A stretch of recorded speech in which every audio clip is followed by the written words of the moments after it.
Welcome back to PricePlow. This is episode 151, and we are here with Bill Russell of Magnum Nutraceuticals, who is on a massive comeback up in Canada.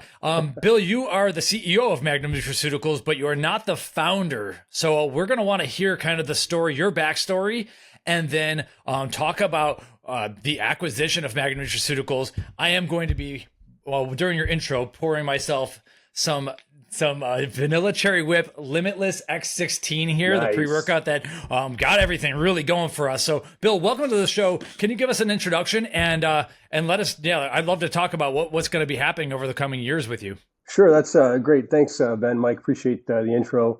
I will say that if you're going to start with that X16, where the speed of this podcast might get a little faster in 20, 30 minutes from now. So it should be fun. So you're right. I'm not the founder of Magnum. I acquired this back about better part of 2 years ago, early last spring. My background is basically I've been in and around fitness for my entire life. I competed as a bodybuilder for 11 years. Love health and fitness just in general. Father of three, so been supportive of sports and health and overall just general well-being. And then professionally, I trained and spent the last 20 plus years in private equity. So buying and selling different companies, had some success growing different businesses and acquiring and divesting of them.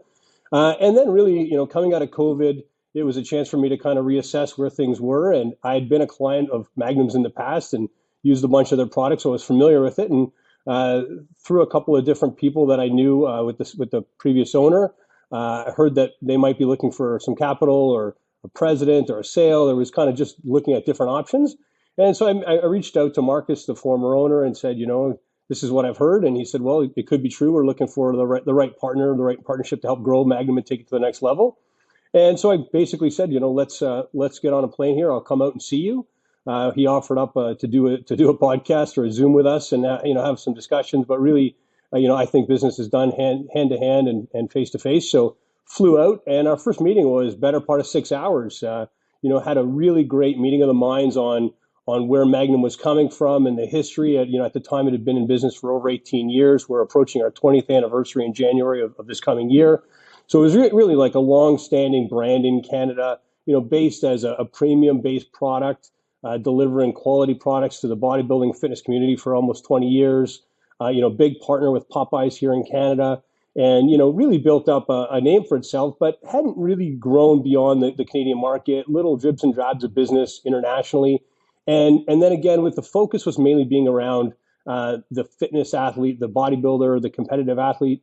And, having been in that arena, I understood and appreciated what they were trying to do. However, being a little bit well past my 40th birthday now, you recognize that, you get into health and fitness and just general wellness. And, I think the one thing that COVID taught the world is that, if you don't have your own health, you don't have anything. And that's really what I think inspired us to have a real hard look at this. I've got a couple of strong partners I've done business with in the past that, came in on the acquisition with me. And so we met with Marcus and his partners and came to an agreement on what made sense for, the purchase price and the timing and the acquisition and all of that.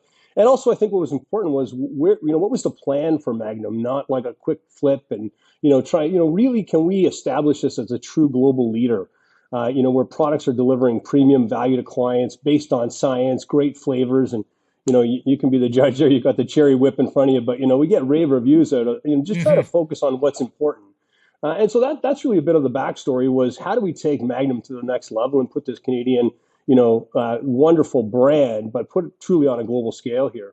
Yeah, I don't know what Mike is planning on asking, but I'm super interested in really the purchase goes through, and from there, what were the first 5 decisions made? What changes have gone on? What has been the plan since? I don't know if Mike's interested in talking about the actual acquisition, but I'm really curious about, you come in, you now own this company that everyone seems to have known and bought from, but now it's 2023 and, there's a new batch, like a new guard coming into the industry. How do you become an international leader in the middle of all of that? Awesome. I love that because my first questions were going to be talking about the Canadian market. So Ben and I always have a good yin and yang. So let's start with Ben's questions and we'll let it evolve. Yeah, sure. No problem, guys. So look, I think, part of this was really coming into the business was the first, 90 days was really just understanding what systems were in place, what products were doing well, what weren't doing well, what changes did we think might make a difference going forward. And it was really assessing, where the business was historically versus where the plan was to take it, and an understanding that there was going to take some time to be able to make that assessment and then ultimately put plans in place to put that infrastructure in place. So I would say, like, as an example, Magnum was originally founded in Surrey, BC. So, we're on the coast there. And, geographically, that makes it challenging to get the product if you're looking at, Miami or Quebec or different regions across Canada or the US. And so it was really about, like, if, we're going to start to deliver premium products in a timely manner, is we might have to look at where are we going to be shipping from. So that was one of the first things we tackled, was moving out of a simple warehouse in Surrey, BC. We've now partnered with two different global third-party logistics companies in Canada. We're with a group called Darwin. It's a subsidiary of JD.com, one of the largest distribution companies in the world, a $7 billion plus company.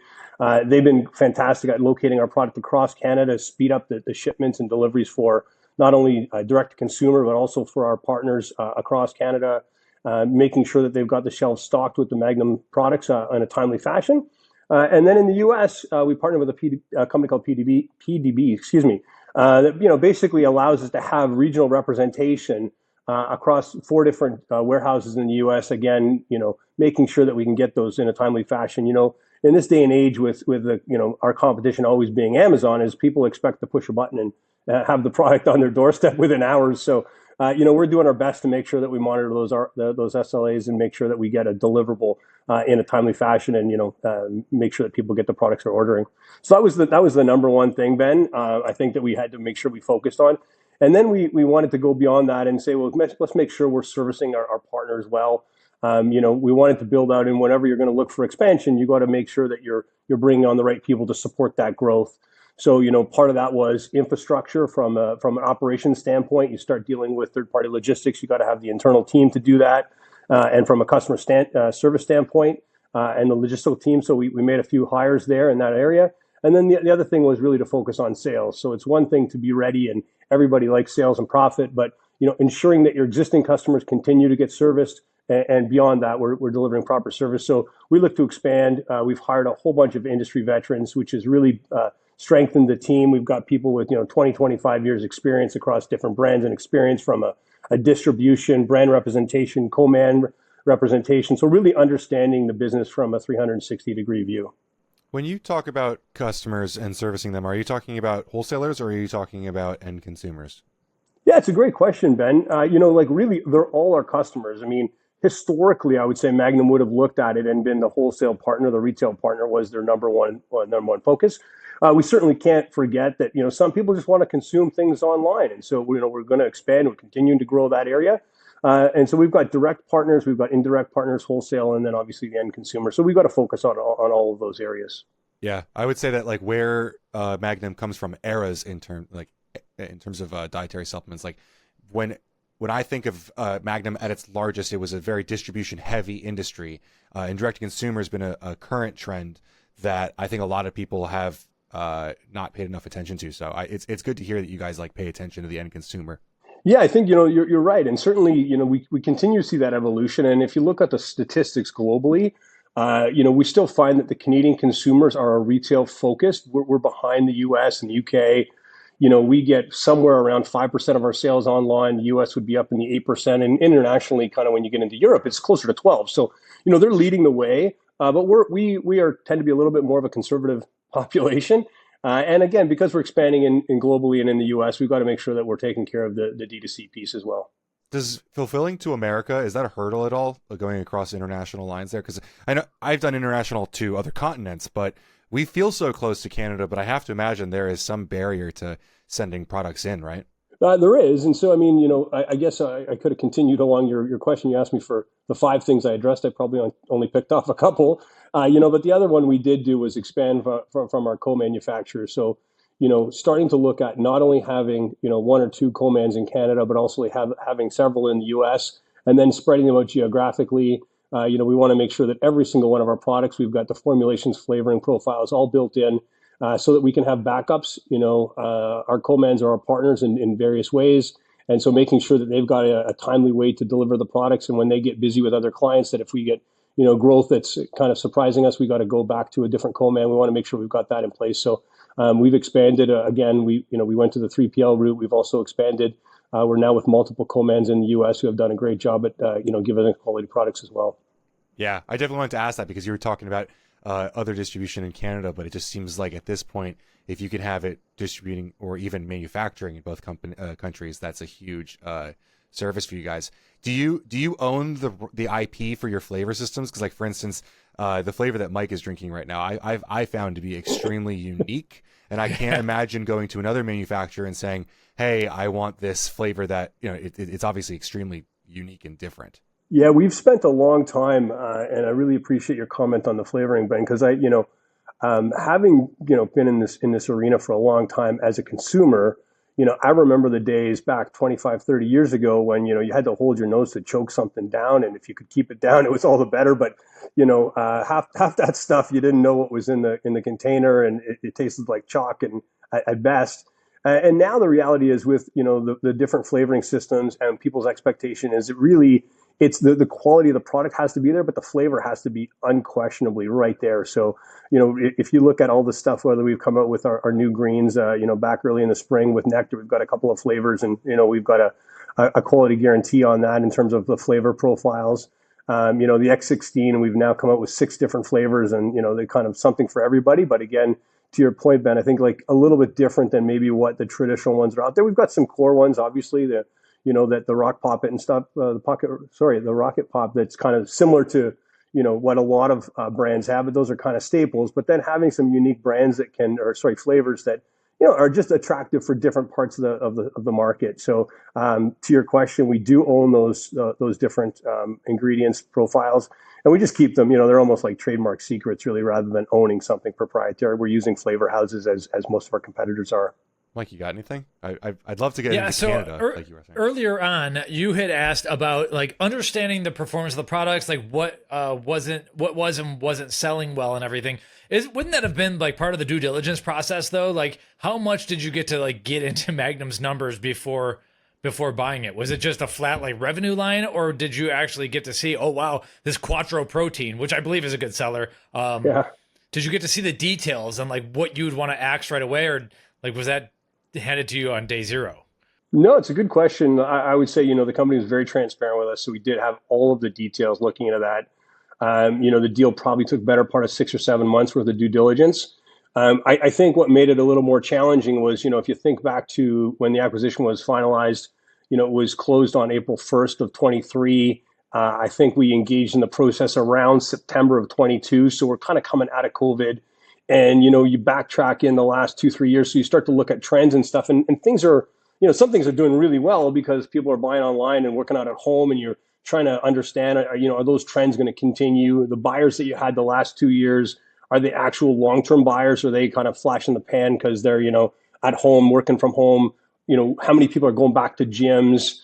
All the kind of stuff that we've all struggled with over the last few years. And I think we're now in a good spot where we see that, fitness is maybe bigger than it's ever been. So it's, very exciting to be in this industry. There's lots of scientific development around, new products and things coming out. But yeah, we certainly had a good look at what had been happening with the products. And then again, you got to look at, things about reflavoring or reformulations, packaging. There's a whole bunch of ways that you can, refresh different products to bring them to market. And, you guys would know this better than any of us because you're in the business of, keeping the public aware of what's coming out. But people love the new stuff, right? You got to be current, whether it's with your formulations, your naming, your marketing, your flavors, all that kind of stuff. So constantly rotating. I mean, if you look at what, I know you guys do a great job at helping us in terms of, when we announce a new flavor or things like that. And we notice right away when something drops, people just pick it up. They want to try it. And then you'll get your rebuys and stuff. But everybody likes to try something new and just switch it up. They're used to going to the work to do their workouts and banging out reps over and over. But when they can actually look at it and go, hey, this is kind of cool. I got a new flavor, or this is giving me a new level of pump or focus or whatever they might be getting. It's pretty interesting. Excellent. So to the point of the vanilla cherry whip flavor, for anyone who's wondering, I absolutely love this flavor. But a lot of times you get cherry vanilla type flavors. They're not always in a pre-workout. What you did here, this is very exotic, but it is vanilla forward, vanilla heavy. Yeah. A lot of times it's going to be maybe like a strong black cherry flavor with a hint of vanilla. That's cool. But this one is like you need to be a vanilla lover if you love it. And you might ask, is that going to make sense pre-workout? And it's light enough that it is, for me, awesome pre-workout, but like get ready to get smashed with vanilla. So if you are cool with that, then I'm like all in on this flavor. Amazing.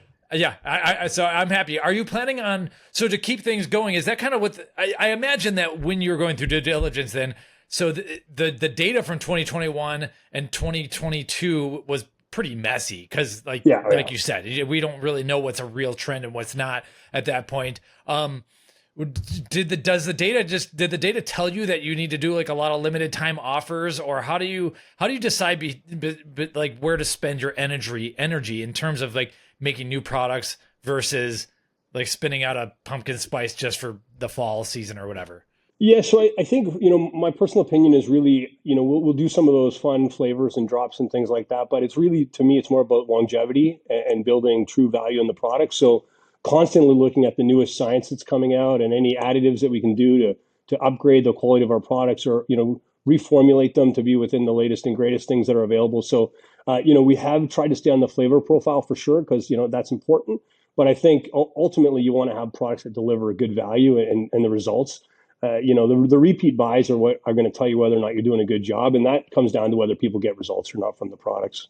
That's true. And so what are some of the better selling repeat buys? Is it, so a little bit of a background, PricePlow has been covering Magnum Nutraceuticals since I think 2015, 2016. Back in the day, the original Limitless pre-workout was well ahead of its time, nootropic based, but what it also had was a flavor system that had a two-wave hit of two different flavors. And it was pretty novel because you'd feel berry or something and then you feel peach after that. And they timed it up. So it was pretty cool. So like, we have a history of covering these supplements, and I forget the question that I had asked before that, but what was I going on about? I think we're just talking really about the X16 and how it's, reformulating what products we've changed in terms of the flavor or in terms of the formulation profiles. Yeah. Okay. And yeah, you're definitely using a couple new novel ingredients in here, like the, we've covered the EndoFlow and NeuroBrush in here from Aura Scientific. So that's pretty cool to see you like putting some new stuff out there for sure. I'm not sure how much you're evaluating some of that science, or if you have a team that you've hired in. Yeah, we've built out a team there as well. Partly understanding that the importance of the science and the research is super, super important in developing this. So, we've got a head of products now that's got a neuroscience background and just kind of is one of those people that loves to be in the lab, reading white papers and all the latest published reports. So as much as, I get the bro science from being in the gym and talking to different people as to what's working and what people are liking and trends. And, the sales guys are constantly talking to different store owners and seeing what's out there. But then also doing the back end work on the science to make sure that the research is being published and supporting some of the claims and directions that we're taking the products. Gotcha. Okay. And back to my original question. So looking at the repeat buys, that's what makes the success. We've been covering Magnum for a while. It was Quattro Protein that to me, it came out at a time when you almost think like, okay, the protein market's crowded, Optimum Nutrition's like just dominating forever almost. And then you have to wonder like, okay, do we need to yet another protein? And here we are like 8 years later, and I'm guessing this is a good one for you, but can you? Yeah, so Quattro's our biggest seller for sure. And, it is. Okay. Yeah. As you guys would know, it's, protein is a super low margin, super crowded space, very difficult to differentiate yourself in, and I think what differentiates Quattro, like, there's a lot of proteins that taste great and all that kind of stuff, but the digestibility of Quattro really sets itself apart from just about anything else on the market. And the feedback we get generally on that, and the repeat on Quattro is phenomenal, is really just that people that have had issues in the past, or, in their mind, they say, look, I can't stomach whey, I can't, get gassy and bloated and all that kind of stuff. They literally say this is like unbelievable that I can taste this. And it comes down to the formulation as well as the digestive enzymes that we've added to it that really make it easier for people to digest. And then the utilization is better too. So you're not, having gas and dealing with a bloated feeling, which, prevents you from feeling good after your workout. Or if you're doing it before your workout, then, maybe unable to compete at your best level. I have a question that I want to preface with the fact that we are, of course, a science podcast. We are also a business podcast in the business of supplements. When looking into your past, I saw that you were involved in some fitness tech, and obviously a bunch of private equity. And in a lot of industries, that kind of technology, and I understand you ran a company that was purchased by Whoop, but, it's some very proprietary technology that there are not a lot of competitors to Whoop. And like, in this industry, it is much more crowded and saturated. And in a lot of ways, in comparison to other industries, it's very commoditized. Protein is mostly protein for most people. How do you split your efforts between, sound business decisions or, deciding on newer science? Do you trust your science team to do their job and you work more of in a business role? Or how much time do you spend worrying or caring about differentiating your product in that kind of market? Well, so I'll tell you, I care a whole lot, and I care. I spend all the time on that. But I do trust in my team. As I mentioned earlier, we've been able to hire some really phenomenal industry experts, and I think that we do try and come at this from a business perspective in terms of my team often hears me talk about optimizing, not maximizing, and there's a big difference in my mind, and the key differentiator is that I could tell you, hey, Ben, if you take this product, it's going to be the best result for your, whether it be muscle gain or fat loss, whatever you're trying to do. But if you really hate your existence after taking it, or your gut's upset, or, like you can't sleep because the product got you too wired, or like that's not an optimal solution for you. It might maximize your muscle gain, but ultimately whether it be the flavor profile, the digestibility, the utilization. So those things come in, and it's the same thing from a business perspective. We want to make sure that we're putting out good formulations, but also from a sound business perspective. And if you've got a product that's overpriced that people can't buy, or you can't make margins, so you're going to drive yourself out of business, those things are not optimal solutions. And so it's really about putting together our sales and marketing team with our science and our research-based team to get together and go, what's the best things that we can do for people to get them products at a reasonable price and still continue to have a healthy business.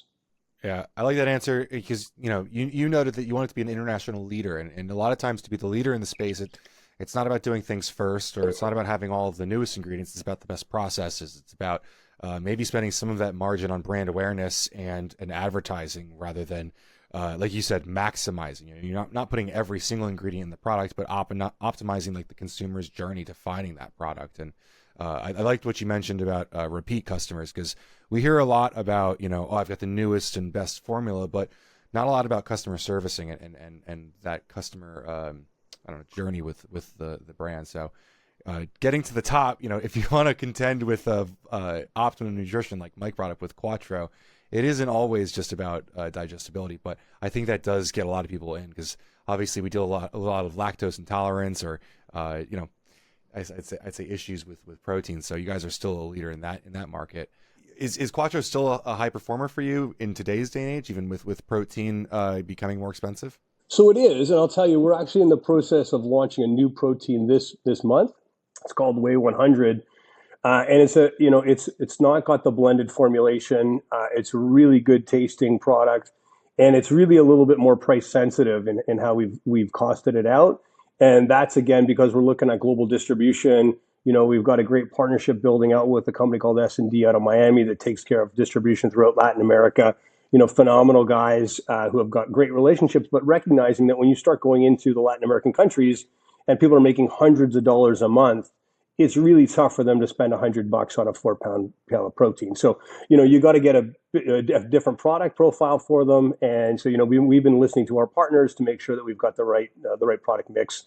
So we're going to continue to expand those products. And in the protein category, we still think it's super important. And, you look at most baskets when someone buys something, it contains a protein, and then whether it be a fat burner or a pre-workout or creatine or something else, but the staple in there for most people is trying to get enough protein. And, as we try and expand who our customers are outside of the bodybuilder, I mean, it's been forever that a bodybuilder knows like 1 pound of 1 gram of protein per pound of body fat per pound of body weight is kind of minimum. But the reality is, you get into some of these different consumers, the yoga moms and the weekend warriors, and you'll have a consultation or talk with somebody there, and they're eating 30, 40 grams of protein a day. And they think they're eating healthy because it's salad, it's oatmeal, it's all this kind of stuff that is clean and low fat, but not necessarily going to give them the ability to recover from their workouts and build muscle the way that they need to increase their basal metabolic rate and reduce fat and all the kind of good stuff that you guys know. So it is about, that main thing is driving. We know that the consumers are still under eating the amount of protein that they consume. And, that's a challenge for just about everybody across the board, a large swath of the population. And in part, it comes back to cost.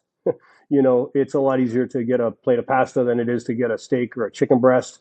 And so, but we do find if people start to talk about, cost comparisons between, buying a tub of protein versus some chicken breasts or steak, it's actually still a really efficient way to get your protein count in. Yep. We were just talking about that for a presentation Ben might be giving later. So glad to hear you pre-confirm that. One of my questions was actually about what the target markets were besides North America. And then you brought up Latin America and the new Whey 100. So how do you handle flavors? And will the Whey so are they going to be Latin American focused flavors? Is it going to end up in Europe or elsewhere? And if so, does America get to try some of those types of flavors? How are you kind of doing the international thing in that respect? Yeah, it's a great question. It's really interesting, and it's been a bit of a learning curve in talking with the different distributors and partners we have in these different markets. There is a difference in terms of sweetness and different flavors that different regions like. And so we've had to consult with different regions. And so we run through a whole sampling process.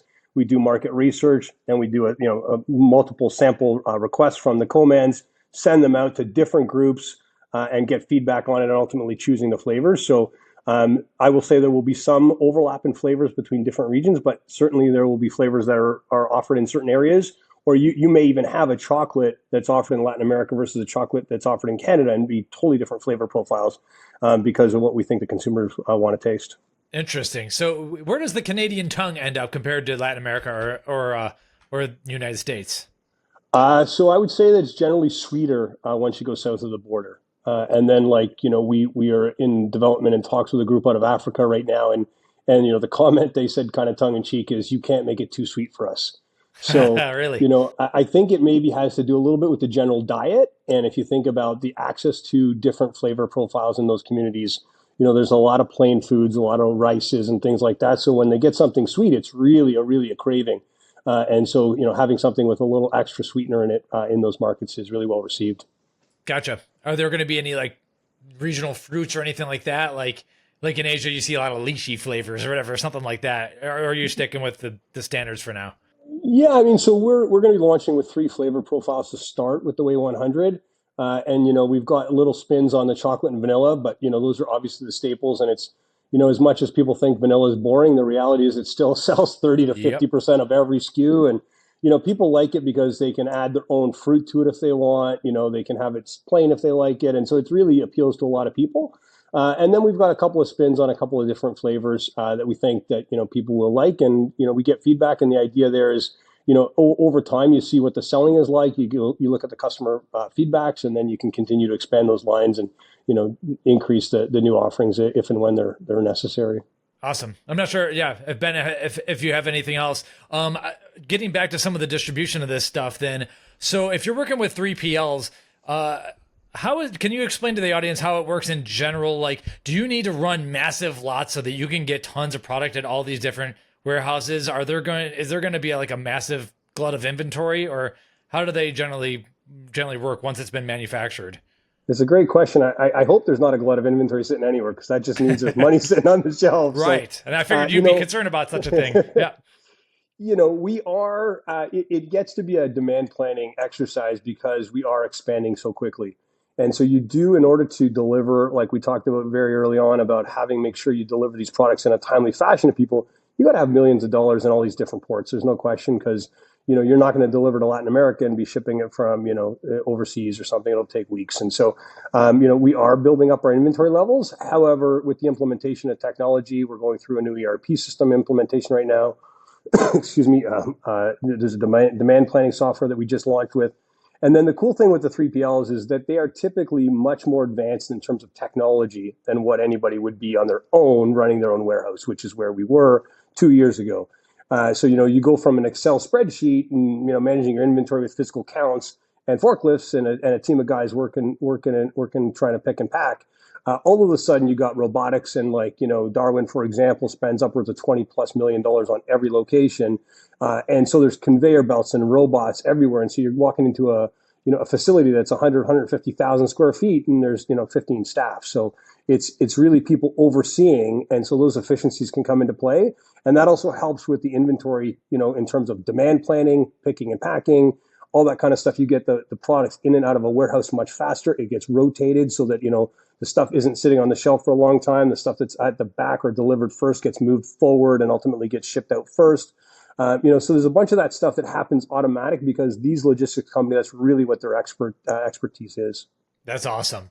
So are they connected to any of the contract manufacturers, or do you have to still place the order? Let's say Quattro Vanilla is running low in Mexico City or whatever it is. And does someone still need to push some buttons manually, or does that are they all hooked in even further? So everybody's connected, but I would say that it's still up to our logistics team to make sure that flow is correct. So just as an example, if you're talking about, Mexico City, and we've got product that would typically, go to a distribution center to fulfill for them in a timely fashion, that's one area. And if we know that they're running out and that we actually want to miss out on a middle step there and we want to take it right from the co-man and ship it right to Mexico City, we can do that as well. So it requires a little bit of manual intervention from our internal logistics team, but we can, save a lot of time and obviously save some costs in getting it shipped directly to those locations. In a perfect world, does S&D, are they purchasing and selling the product, or are they linking you with the in-country folk and you distribute straight to them? That's a good question. I'll tell you that different distribution partners we have different models. S&D's got a very unique model, and I think it's one of the key differentiators for them in their community, in that they carry a very significant amount of inventory at all times in their warehouse just outside of Miami and Florida. And the idea there is that they keep their clients informed of what's available in the warehouse as they're about to order. And that becomes really critical when you're dealing with all these small communities that need product in a timely fashion. They know that it can come right from S&D. They know that they don't have to, check on us and make sure that the inventory is there or how long the delivery is going to be. It's in their warehouse and it can be picked and packed that same day and sent out. So that's really their model. We deal with Europa Sports and Sport Life and some of these U.S. Distributors that are doing a great job for us as well. And they've got different models. So, they've got larger client bases that are here domestic in the U.S. So it's a little bit easier for us to get it to their customers in a fashion, but they're still ordering from us and we're distributing it to them as well. Okay. So it seems like you have, I almost think, correct me if I'm wrong, they're almost maybe a chicken and egg type problem. You buy this company, they're distributed out of BC. You want to go international, but you're going to need to fill a lot of orders in a lot of places where you're not already existing strong. How do you get the ball rolling so that you mitigate risk in case something maybe Mexico City doesn't like your product as much as you'd hoped or whatever? How do you manage all the expectations inside of this and make decisions? Yeah, it's a great question, Mike. One of the things I think that's important when you try and build and scale these kinds of businesses, and we've been through it in the past, is really patience. Because, think of it almost like, the farmer that plants stuff and, builds a crop over a period of years. And it's about, changes to the soil and ultimately, what they're trying to build. And so when we look at this, we see this as a multi-year growth opportunity. And, the industry is growing, the company is growing, geographically we're growing, all that kind of stuff. But, the last thing you want to do is try and do too much too fast. And everybody likes to make money and everybody wants all the, the awards and the acclamations, but the reality is doing it properly in a timely, structured fashion is really critical. And so that's really what we've been doing is we'll bring on partners slowly, we'll grow slowly, understanding that each of these markets is, massive opportunities for us over the next 2, 3, 5 years.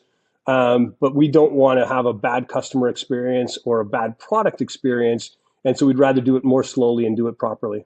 Cool. Thank you. And does that involve, bringing in regional athletes and everything too? Do you slowly do that as well? Or do you rely on the distribution to make a lot of the sales? Yeah, we're really expanding our ambassador program. We're building out the athletes globally right now. It takes a little more time because you're dealing with, multiple languages and different, cultures and all that kind of stuff. But we are in a day and age, as Ben was talking about earlier, that like online and the ambassadors and like the influencer world is part of where we are. And if we're only selling to 50, 60-year-old people, I don't think we'd have to worry about online as much. But there's this generation of younger people coming in, and I love it. I mean, I was telling some people the other day, I've got a daughter who just started going to Clemson University, and she says to me, "Hey, Dad, I got a new personal best on my RDLs the other day." And I was like, "What? Like, this is amazing that an 18-year-old girl is talking about her RDLs PBs, right? Like, that's unbelievable that kids these days understand. Like, when I was younger, there wouldn't have been that community that would have even known what an RDL was. And so now the focus, whether it's Instagram or TikTok or different things, people are aware of how they can learn how to work out, do them with proper form. There's phenomenal online coaching available, and whether it's YouTube or these different areas where you can learn proper form, how to build your own programs. There's online trainers, and then what they can do with it. So that whole community is a big area for us, and so building out the influencer community, both big and small, is really important for us. Yeah, especially yeah, I think we're about the same age. So like TikTok has been on the ups, and not all people our age are on TikTok, but then you see some of the numbers happening over there, and it's like, okay, maybe I should be the old guy yelling at the clouds on TikTok. so with something like that, what is your personal strategy? Do you just hand it over to some young people who know what's going on, or do you like to get involved there? Or what as a CEO, how do you handle the TikToks and new things that are coming? Yeah, look, I love to learn. So, technology to me, then you guys were talking earlier about, my investment in the company that got acquired by Whoop. Like, I'm constantly geeking out on that kind of stuff, trying to learn the latest and greatest, whether it's, red light therapy, longevity therapy, or you get, training apparatuses and different things. Like, it's no longer just like pushing iron around in a gym. So I love that kind of stuff. And when it comes to business, it's the same thing. It's learning about the different technologies, platforms, distribution, advertising, and the days are gone where you could just buy a newspaper ad, or dare I date myself and talk about Yellow Pages or something like that. But those are the historical things that we did, and all of a sudden this is just a new iteration. Having three kids certainly helps me stay young a little bit around those platforms. But Mike, I think to answer your question, it's important that we have people of all different ages and stages within the company. So in my digital team, that they tend to be quite a bit younger than me, and up on the latest trends, and really love spending a lot of time on that. It's not really my personal way to pass a lot of time, but I understand that's the direction of the world, and it's important for sure. Awesome. It's funny to note, like, when I think about young, like this industry as a whole, it's very young. There's a lot of young consumers. It's changing to reflect a young mindset. You go on TikTok, and the entire community is driven on trends that are young. And even I'm 32, and I don't relate to a lot of it already. So Ben, you're making me feel a little old right now. Well, I'm also just trying to say, like, the age is skewing even further down, right? Yeah. Like, when I was coming up in fitness, it was people in their late 20s and 30s who were taking it most seriously. And now, I mean, I see kids in the gym in high school who are taking it quite seriously, possibly because of like the sponsorship ability, possibly because, there's an ability to make a career early on now. But do you guys try to go for that young crowd? Like, it almost just seems like a losing battle to me. I'd almost like let the young brands handle the kids. And like, to me, like Quattro or Magnum overall as a brand is kind of mature. It is kind of, in my eyes, it's for mature people. Do you guys think much about like those social trends? So we think about them, I think, Ben, and I agree with what you're saying in that we don't want to be a flash. So I'm not looking to drop something and go, hey, yeah, we made $1 million and amazing, but that's not repeatable. And to me, like with my background around finance, it's about creating equity value in a company, and that can be in the brand, in repeat sales, in customers, and whatever. But making cash and not being able to repeat it is not necessarily what we should be focusing on, in my opinion, to build longevity in a business and customer value. So, I have tended to focus more on expanding our client base, both up and down from that core bodybuilder, looking to get young people, but understanding that there will be some areas that we're maybe not going to be the latest and greatest because it's not the coolest, hippest thing. But I think Magnum has always stood for premium products based on science, delivering value, And that comes at a cost. And we're never going to be the cheapest in the market. But I think that when people want to test our product, when they want to look at the quality, it's going to be backed up by science and it's there. And so we know there's a demographic of people that, want quality and are willing to pay for it. And so I think that's really where we're going to focus. We do have some products coming down the pipeline in the next kind of 12 to 18 months that are focused around longevity, and collagen looks and feels and, heart health and different things like that, I think that the general population, the movement of the baby boomers and those behind them are really starting to focus on. And those are people that, I tend to think that bodybuilding and fitness got on the map by Arnold. I mean, he was the first guy that really kind of made it cool. And, you're going back into the 70s. So at that point, you're talking about really the first kind of wave of people going through fitness where they, almost can't be out of the gym are people that are maybe, sub 60 right now, give or take. And so, I love to see that movement, both older and younger. So, the fact that now people are in their 50s and 60s and walking and running and playing tennis and, pickleball is the fastest growing sport in North America. And I think that's amazing. And then, to pick up on your point is like, it's really cool to see 15, 16, 18-year-old kids focusing on wellness and on fitness and doing their sports better. And it might tie back into the fact that they can now get, with NIL and, get scholarships and, making all this kind of sponsorship money. But, there's a lot of people just on TikTok and Instagram making income or making extra, side hustle money just from posting. And so I think it's great. It creates an entrepreneurship focused around positivity and health and fitness. I think it's a community where people really want to accept everybody for their differences and understand that we all go through a fitness journey and everybody's dealing with different things, good and bad along the way. And so it generally, this community, I think it's very positive in that everybody wants to help somebody else, pick them up on a down day, give them that spot in the gym or give them a recommendation to a product that really helps them on their fitness journey.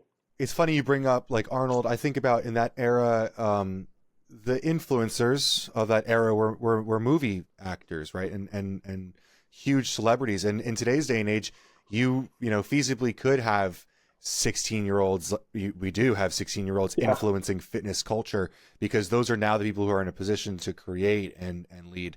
But it's funny, like back then, I'm sure, Weeder sold to a lot of younger individuals, but they weren't creating content and as involved in the community as they are now. But it's funny you bring up like pickleball and longevity. I bet there is a big community for supplements in pickleball right now. Sure. Yeah. Like it's really across the gamut of all the different sports. I think, it's, to me, it's important just to be moving. Right. And so getting in the gym is important. I'm an old school hammerhead, so that's what I love to do. But, for different people, if you like rowing, if you like cycling, whatever it is, pick your passion, go for it.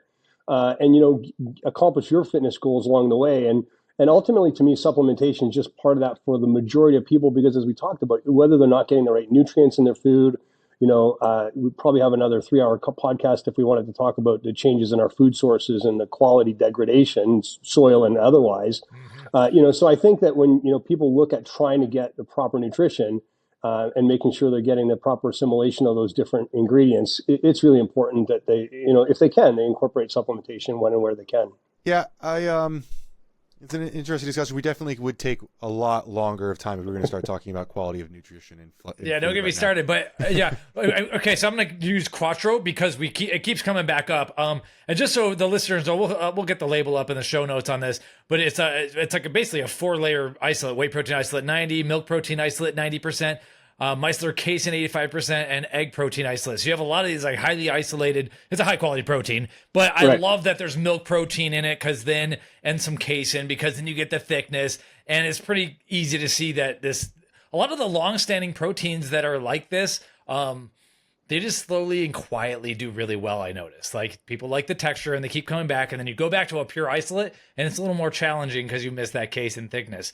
Anyway, didn't need to, so the whole question is, if we could use Quattro, are you willing to share kind of what the demographics of Quattro mostly are, like men, women, ages? Because this is kind of a general product. Where is Magnum sitting with this? It's across the board, pretty widely consumed, I would say. I will tell you that the data that we've looked at, automatically, when we acquired the company, I assumed that it was going to be male dominated, kind of that power lifter, heavy bodybuilder. And it actually still skews slightly more to women, Awesome. a little bit more than 50%. And I, again, this is just kind of an educated guess. I think it comes down to digestibility and function. Having been that bodybuilder at times going like, hey, I need 250 or 300 grams of protein, it was like bang for your buck, right? It's like, maybe I didn't want to pay up for it because I'm consuming so much. And if I was bloated, I was probably bloated because I was trying to eat 3,500 or 4,000 calories anyway. So, I was going to be bloated, so I might as well just buy a cheaper protein. And I know that, in talking to a lot of different female gym goers and athletes, they really don't like that bloated feeling. So I think that's maybe why it skews a little bit more for women, but it's just about 60-40 for us. Gotcha. Yeah, that's awesome. Where it's obviously good to be. A lot of the women, at least in America, are the spenders and everything. I joke when we're watching TV, if there's a commercial, I'm like, oh, this commercial is trying to sell mommy a Jeep, is what I say to my daughter. And she's like, why aren't they trying to sell you one? And it's like, I don't buy anything. Let's be honest. I have an old 2008 and they know that it's the women who are spending the money. So you're in a good place. So with that said though, can you tell us a little bit about Ara, the protein for coffee? Correct me if I'm wrong, but you also acquired this. I'm not sure if it was before your tenure there or what the story is there, but how is that getting folded into Magnum? Yeah, you guys did your research. Congratulations. So, Thanks. I was introduced to the product. It was a separate business. As I was actually just going through I want to say I was like 2 months into the due diligence with Magnum. I came across this, it was a business that was potentially for sale and quite frankly, just in need of some capital. I looked at making an investment and ultimately just thought, well, geez, if I can put these two platforms together, it probably makes sense. Ara really wasn't, it wasn't a business. It was more so just a product at that point. And so, to make a go of one single product in this industry is really, really tough. So I didn't really want it as a standalone investment. So ultimately just acquired the entire business and folded it into Magnum and thought, now we've got distribution already. We can just bolt it on as another product. And it's quite unique in the market. It also expanded kind of our focus at Magnum. So coming out with it at the same time as the acquisition really made sense. We did a rebranding of the packaging around Ara. We renamed it. It used to be called Aloe. And it was really just a kind of following in line with the new essentials line that we were trying to build out. And so that was the first product that we ultimately announced shortly after the acquisition. And it was, a large component was what we talked about a few minutes ago, was just trying to get people a way to get a little bit more protein in their diet. We know that people add, protein to their oatmeal and pancakes and different things, and there's product specific, formulations that work different ways, I would say. So ultimately, if you add whey protein to a hot liquid, a hot beverage, it typically will clump up a fair bit. And then you also have to worry about the degradation of the protein itself, right? So the protein that we utilize in our is thermotreated to maintain the integrity of the protein molecule.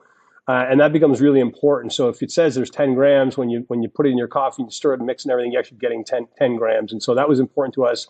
It's a little bit of an education. We've got to get that message out a little bit more. So we're continuing to try and let people know that, because we know people are still putting in whey protein. It's breaking down and they think they're getting 10 and they're getting 2 or 3 or 4, whatever it may be. So it's a process. And so, that was an acquisition that we did and we folded it in. And we're just, again, being very patient, gradually building out the distribution points for that. Just if you look at where Magnum had historically been in specialty, in with Popeyes and the likes of those kinds of companies, it's not that we can't sell it there, and we do. But ultimately, it's maybe tailored for a little bit more for the FDM market and grocery, the grab and go. And so it's now we're getting into more points where we're in the coffee aisle. We're talking to some big grocers and, looking at expanding products in those areas. And then that'll be another way for us to get into those retailers and bring in, the vegans and the greens and the collagens and the different products that are maybe for more for that distribution channel that we're building out as we speak. Awesome. And so what I understand is that the coffee needs to be hot, right? Do you have tips and tricks for this? So I tell people, is the number one thing I would do is I always put in my Era first, put it in, and then put the coffee on top. It's not a huge difference, but it will change the time it takes for it to dissolve. As you basically just have to stir it in, and it takes 5, 6, 7 seconds kind of thing. If it's in at the bottom of the cup, I find that the hot liquid on top of it, coffee or tea, tends to dissolve it a little bit faster and easier. Awesome. Oh, and some people are using it with tea, like vanilla tea, caramel tea. Yeah, even hot chocolate we've heard. So it can go into it's really based for any kind of hot liquid. I guess Okay. if you make your tea with milk, it could work with like a vanilla. Yeah, so again, there's 10 SKUs in that category, and there's a creamer and non-creamer version. So we've got, an unflavored version and then four different flavors, and that comes with those. So there's your five SKUs, and then we add another five SKUs that add a creamer to it. So even if you just wanted to add protein, you could add the natural non-creamer version, and all you're really doing is adding 10 grams of thermotreated protein to your coffee, tea, chocolate milk, whatever it is. Oh, and that's complete. Okay. So the natural, does that have sweetener at all, or is it just not flavored? No, No. unflavored, yeah. Awesome. Okay. I did not know that. That could be actually interesting to try. And then you can feel the dairy kind of the what is this? This is hydrolyzed whey protein concentrate. So you can kind of taste a little bit of the dairy notes, I'm sure, but coffee, interesting.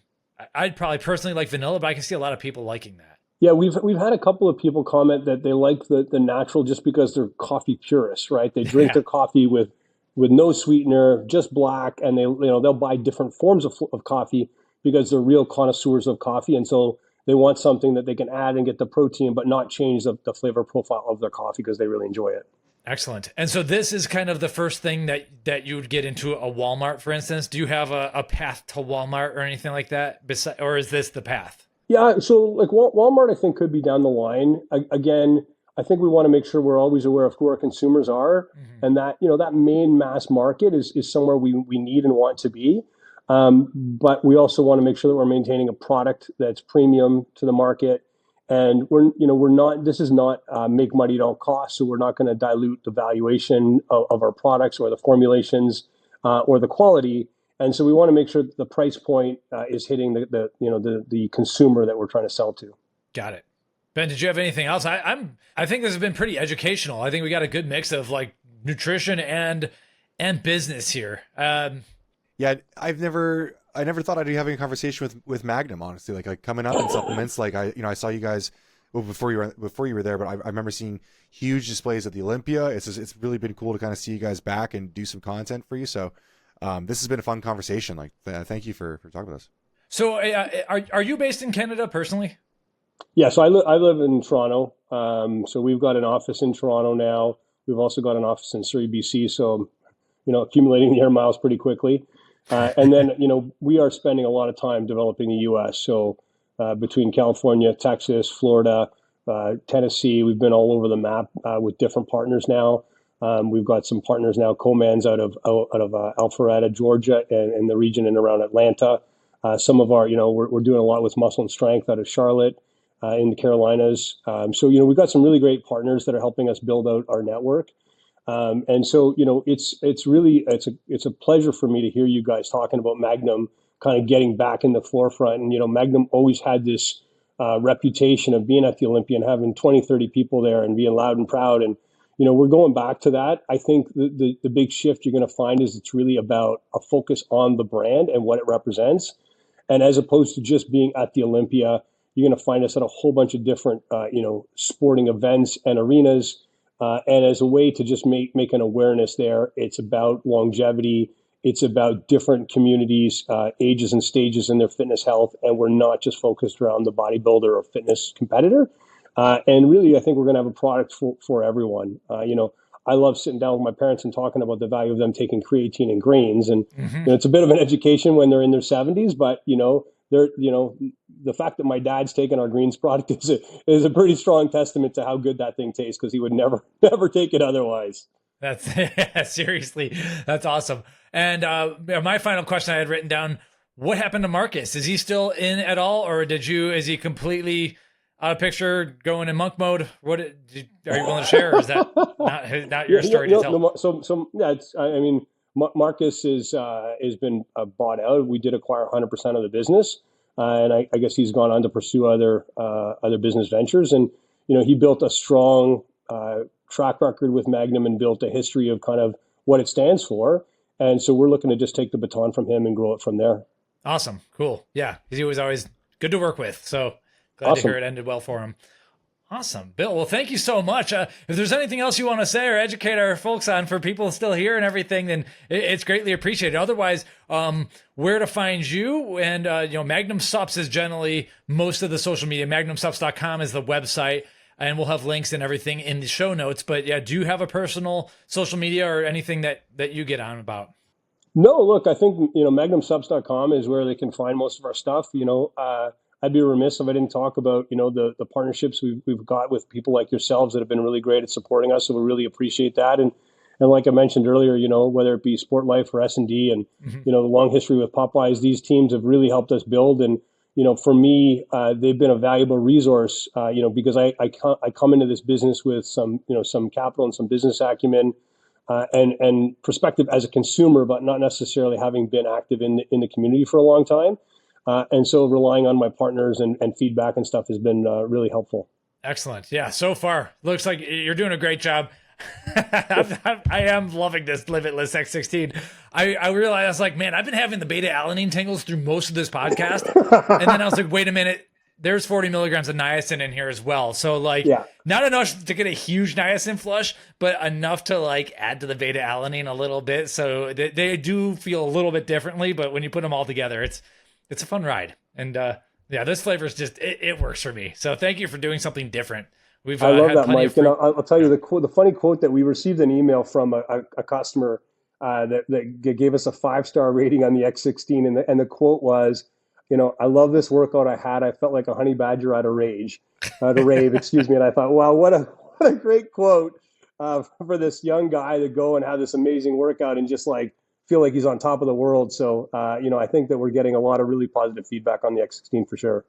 Yeah, definitely. It's a big scoop, 26.7 grams. So, I'm not sure if that will play very well in South America. We might need to talk about a stripped down version for the lower income markets. But in terms of what some of the kids want in America, this is right there. Well, we've got, we do have a sport version coming out. So you're kind of stealing our thunder a little bit there, but we know that there's a market for that. And also for people that just don't want a fully loaded. I mean, that's why, we've got the X16 name on this product, but, we actually put right on there, it's fully loaded. And we want people to know, this is for the people that want that real full lift off. But there's different products for different people. And so, I'm like you, Mike, I love the X16. So I'm going to continue with it, but it's not for everybody. Right. Okay. So there is a sport version coming. Any other products you want to leak, or is that good enough for now? We got the new Whey 100, Limitless Sport. We're going to have an international gainer coming out in the next couple of months before the end of the year.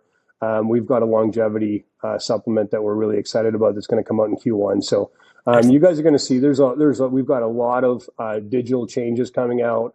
We've partnered with a new agency. We're doing content creation right now. So you can expect us to continue to grow the awareness throughout the U.S. and internationally, and mainly from a big, strong digital presence. Awesome. Well, we appreciate you keeping us in the loop, and we'll pound out. We'll be the loudspeaker as big as we can. You guys are doing awesome. Thanks for everything. Thank you so much.